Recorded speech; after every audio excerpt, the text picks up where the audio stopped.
Do you love deviled eggs but hate the hassle of peeling them? Hello friends, this is Heather the Fed Up Foodie, and this recipe makes incredibly tasty deviled eggs that won't make you want to pull your hair out. The secret to easy peel hard-boiled eggs is all about denaturing that stubborn membrane that lies just below the shell. I have found the best way to do this is by steaming. Place cold eggs directly into the boiling steaming basket, steam for 13 minutes, and then place them into an ice bath. Taking the eggs from cold to hot and back to cold denatures that membrane, and the beauty is that each egg will only take approximately 10 to 15 seconds to peel.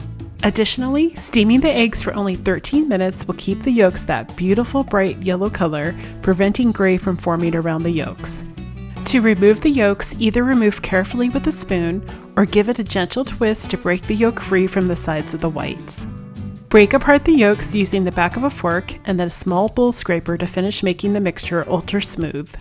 Because classic deviled eggs only have just a few ingredients, the secret to making them incredibly tasty is to use quality ingredients such as the Dijon mustard shown here. As a side note, this is not sponsored, I just really love this mustard. To help keep these deviled eggs on the simpler side, there is no relish in this recipe. However, adding a splash of white vinegar provides a subtle acidity, balancing the richness of the mayo. If you enjoy extra creamy deviled eggs, add in 1 additional tablespoon of mayo.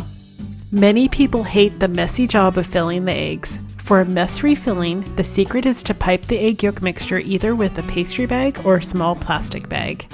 To make this process a tidy one, insert a corner of the bag into a drinking glass. The glass will serve as a stable holder, making it very easy to fill.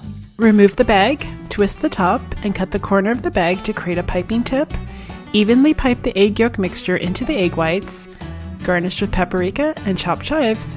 These eggs are wonderful served as appetizers on holidays or a delicious addition to potlucks, brunches, or barbecues. For more recipes like this and for weekly inspiration, make sure to head on over to thefedupfoodie.com and sign up for my newsletter where I share recipes and tips in helping to make cooking from scratch approachable.